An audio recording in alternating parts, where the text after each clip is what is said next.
I had such an interesting journey over here. I always do, because needless to say, it's a good 12-hour flight from my country.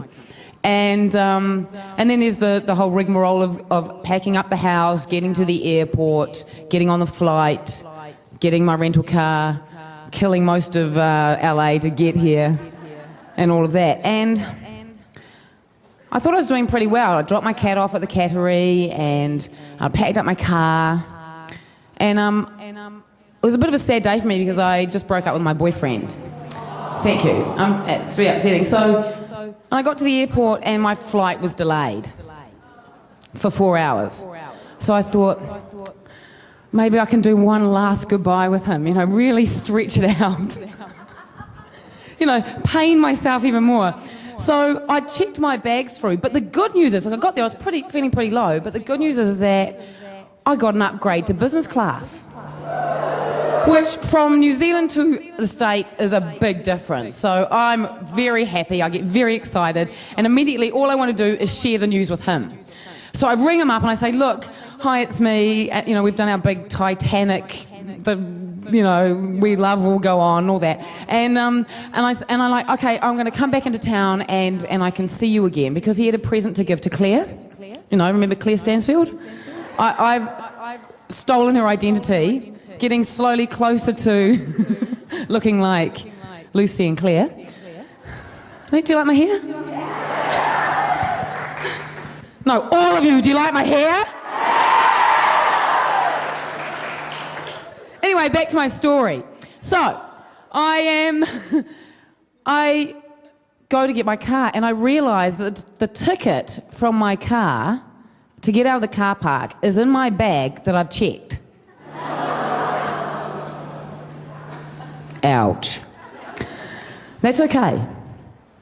So I get on my flight and I realise, because I'm in business class, I get a free access to the lounge. You know how the Qantas has a lounge? So I can go there and eat all the free food and drink the free booze and, make the flight better. So I go there and I'm thinking, okay, well, I'll just have a little plate of food, and I'm filling my plate, and I go to the bar and I pour myself a drink and I sit down and I'm feeling all very sophisticated because everyone around me, they're all businessmen and high flyers. I'm sitting there in my jandals and my jeans. Yeah, upgrade. And the first mouthful of my wine, boom, all over my crotch. So I very quietly get up, surreptitiously scuttle off to the toilets. And I get to the toilets and they've got a shower and a sink. The toilets are really big. So I'm sitting in the bathroom and I think, look, I'll just splash a little bit of water there, clean it off, no problem. Because I'm not getting on the plane with a big red stain there, I'm a business class man. I'm part of the High Rollers Club. A girl wants to look good for business class. So I get in the bathroom and I splash a little bit of water, it's not working, so I have to take off my pants. And I think if I just hold that little area where it's just underneath the tap, it'll be fine.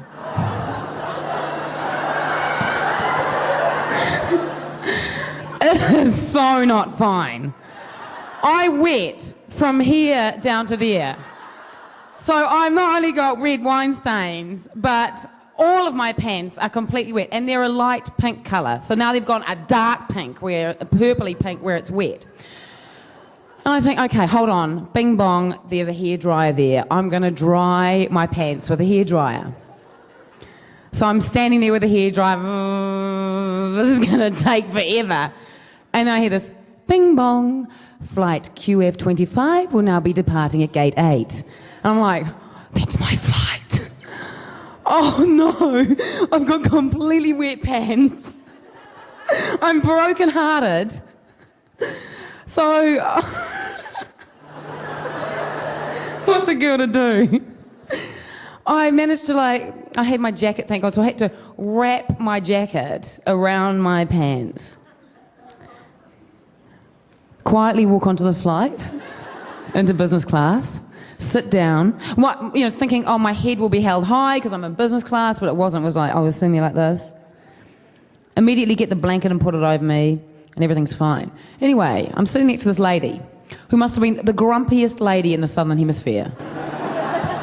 The negativity that was emanating from her was so overpowering. It dried my pants. So...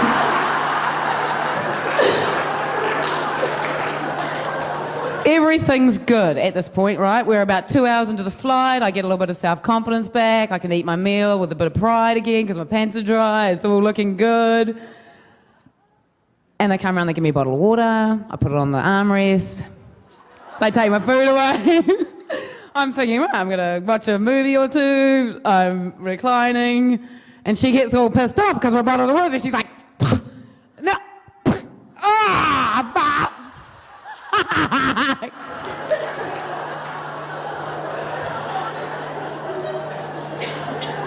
Now, I don't know if you know what it's like to sit for hours with wet pants. It's bloody uncomfortable.